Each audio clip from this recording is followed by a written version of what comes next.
Someone once asked famous talk show host Larry King who he would choose to interview if he could interview anyone in history. And his response was quick. He said, Jesus Christ. I tried to dig up video for this, but it seems the interview Strobel is referring to was in 1990 with something called People magazine, before the advent of the World Wide Web, and long before YouTube. Some of my older viewers may remember that magazines were like blogs, but they printed them on paper and sent them to medical waiting rooms so that all the sick people could touch common objects. His questioner asked, well, what would you ask him? And King replied, I would like to ask him if he was indeed virgin born. Wait, you'd ask Jesus if he was virgin born? No human is a reliable witness about their own conception, and most of us are thankful to be spared the knowledge. We're just a single cell at that point, devoid of sensory input or be in a position to know. You'd need to ask Mary, but short of a lasso of truth, I'd still be suspicious. Apparently, she stuck to her story like no girl in history.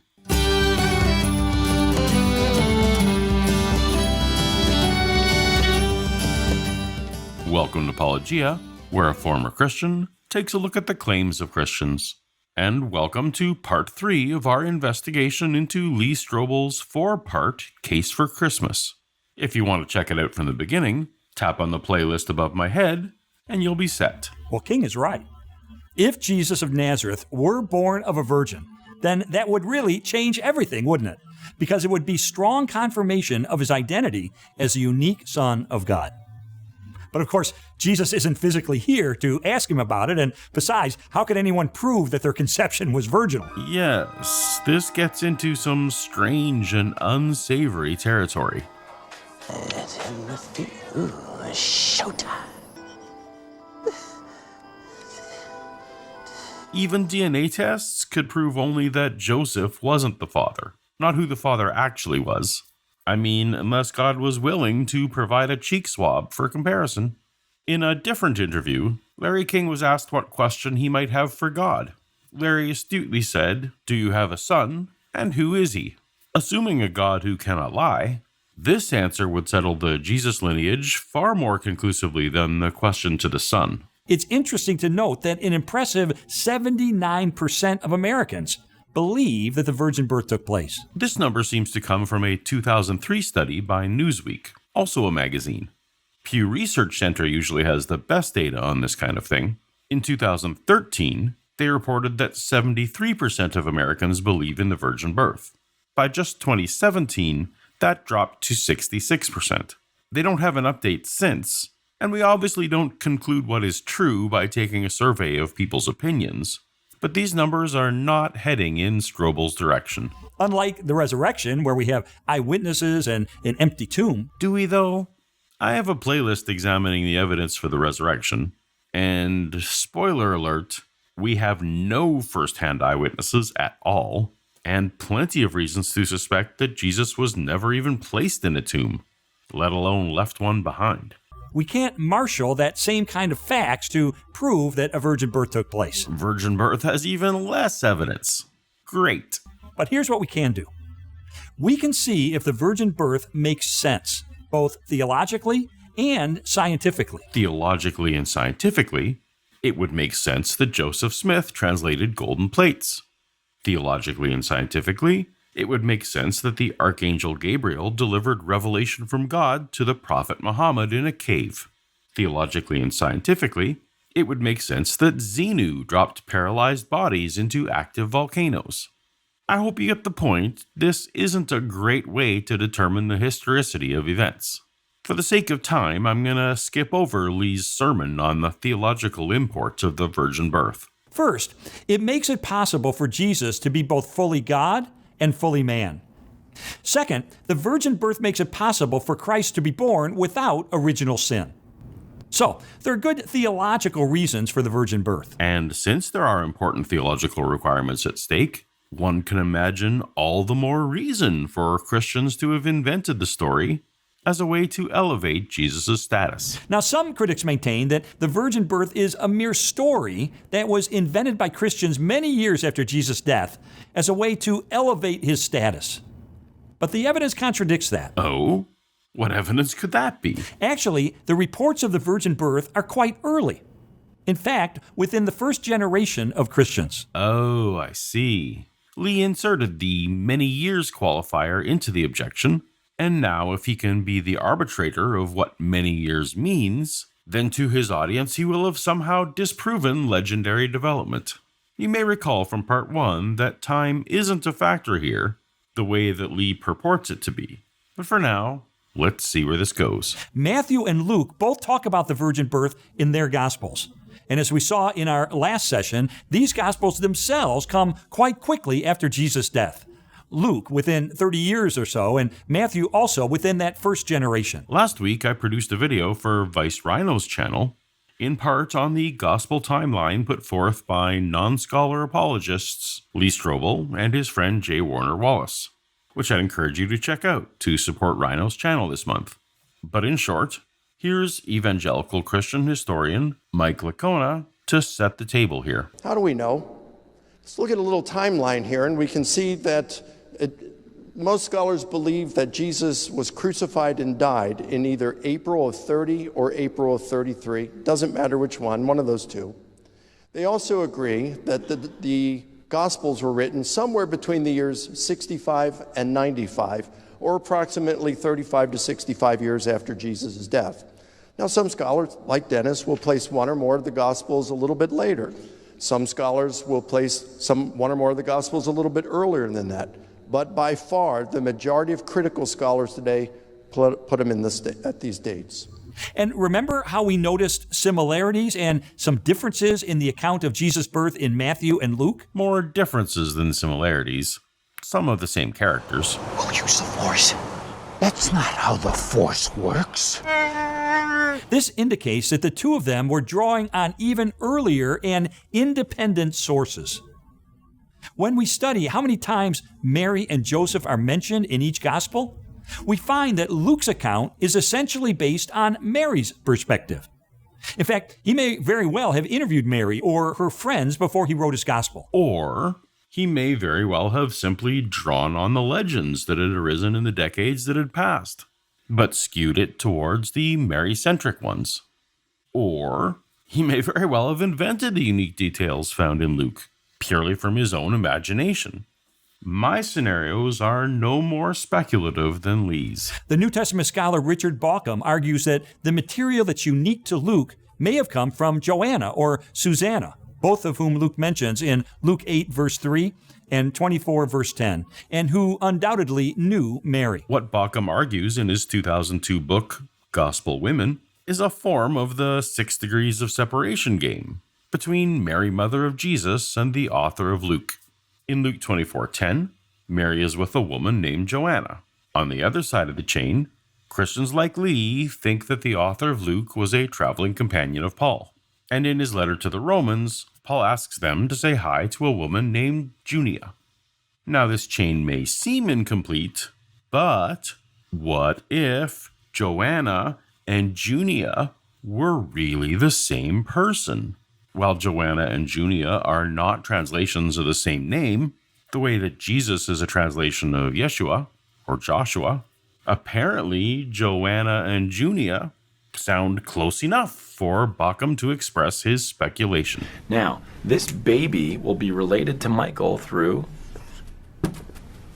delusion. Not exactly solid. As for Matthew, his account is based on Joseph's perspective. Even though Joseph apparently died before Jesus' public ministry began, he probably passed along his story to his children. I'm not convinced that's the case. Parents often spare children the details of family scandals, or try to protect them from feeling different.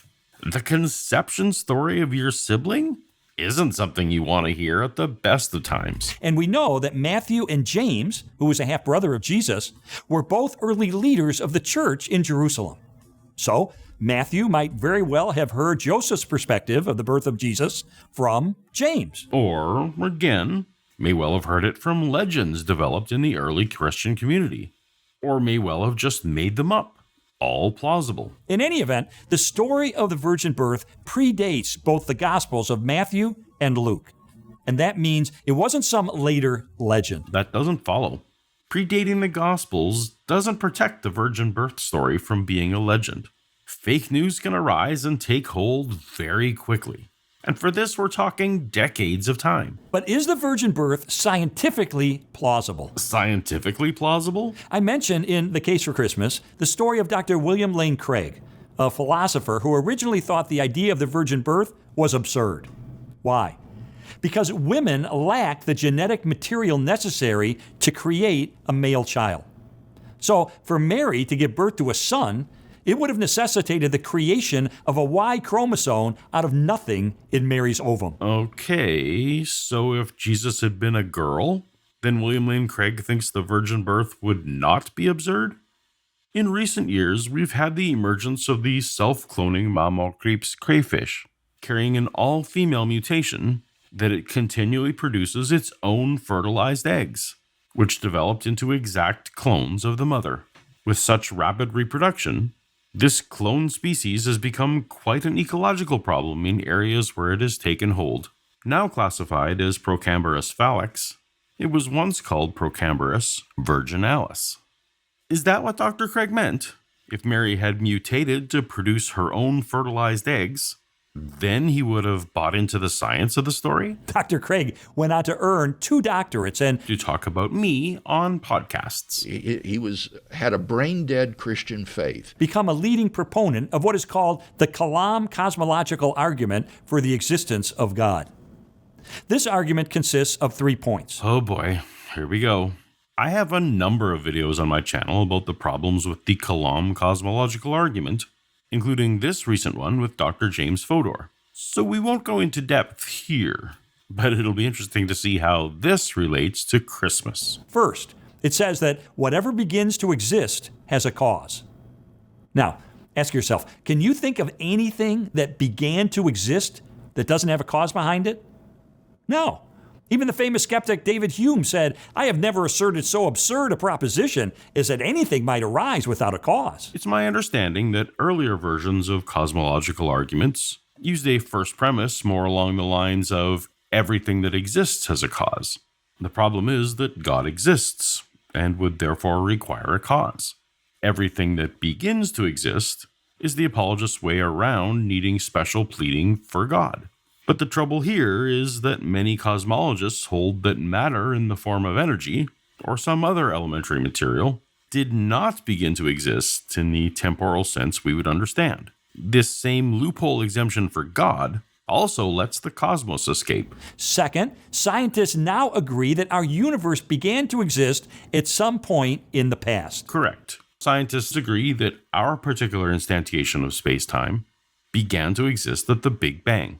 Now, scientists disagree somewhat on what was before the Big Bang, perhaps a singularity like the sitcom song advocates. Our whole universe was in a hot, dense state. And there isn't even certainty in what sense before the Big Bang is a coherent notion. All that to say that our particular universe having a beginning says nothing about the material cosmos having a beginning. Alexander Vilenkin, who's the director of the Institute of Cosmology at Tufts University, said, "With the proof now in place, cosmologists can no longer hide behind the possibility of a past eternal universe." Right. Our particular instantiation of space-time isn't past eternal. There is no escape, he said. They have to face the problem of a cosmic beginning. Oops. Lee went off the rails here, equivocating between our universe and the cosmos. Our universe being temporal doesn't mean that the larger material cosmos had a beginning in this sense. So, if whatever begins to exist has a cause, the universe began to exist at some point in the past. Therefore, point 3, there must be a cause behind the universe. And now Lee has equivocated back from cosmos to universe.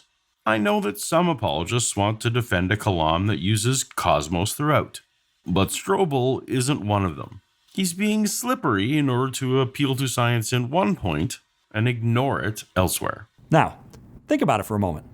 What kind of a cause would be capable of bringing a universe into existence? Well, since it seems energy, or quantum particles, or something material seems to exist outside of our universe, then something material could be capable of causing our universe. Well, he must be powerful, given the incredible immensity of the creation event. Whoa.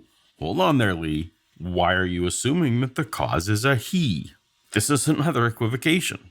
And by labeling it a creation event, you're presuming up front that something was created, when that's what you're trying to prove. That's called begging the question, assuming your conclusion. He must be smart, given the mind-blowing precision of that event. We don't have time now for a full fine-tuning discussion in response to this sentence fragment from Lee, but suffice to say that we don't know that other configurations are possible, given the brute properties of matter. And if other configurations are possible, how that would work. What shouldn't surprise us is that we exist in a universe that allows for us to exist. Existing in a universe that doesn't allow for us would be the real surprise. See my videos on fine-tuning or the puddle analogy for more. He must be immaterial or spirit because he existed before anything physical existed. Cosmologists generally agree that physical things existed before the Big Bang. Again, in whatever sense before time is coherent. If Lee wanted to go back to the cosmos, that's fine. But then we're in the realm of assuming brute facts. I'd assume energy. Lee would assume God. Since we know energy exists, by Occam's razor, I have fewer assumptions. He must be timeless or eternal because physical time didn't even come to an existence until the creation. Well, that's partially right. The cause of our timeline would need to also exist outside of our timeline in some sense. That doesn't infer timeless or eternal, of course, just outside of our time. And the continued use of he and creation continues to beg Lee's question. He must be personal because he had to make the decision to create. He must be caring because he so carefully crafted a habitat where we can flourish. That's just silly. There's no requirement for an active decision. And a personal creator could easily wish to create in order to inflict torture or be entirely indifferent. Doesn't need to be caring. So, powerful, smart, spirit, eternal, personal, caring, unique. I mean, that's a pretty good description of the God of the Bible. So Dr. Craig's conclusion, and mine as well, is that Genesis 1:1 should be regarded as scientifically accurate when it says, "In the beginning, God created the heavens and the earth." Though Dr. Craig's new book puts forth that Genesis 1-11 shouldn't be taken as literal. It's interesting to see him clash with apologists like Lee these days. And all of this helped Dr. Craig accept the virgin birth of Jesus. How? Well, he explained it this way.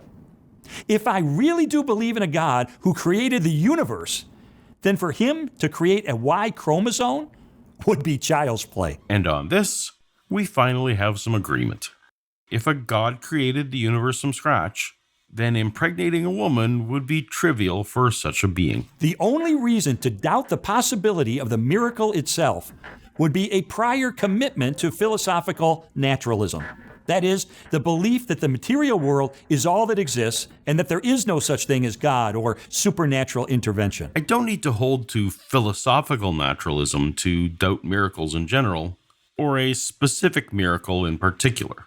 Many religions have miracle claims that Christians doubt. I'm guessing that Strobel here doubts that Muhammad flew to heaven on a winged horse, despite believing that miracles are possible.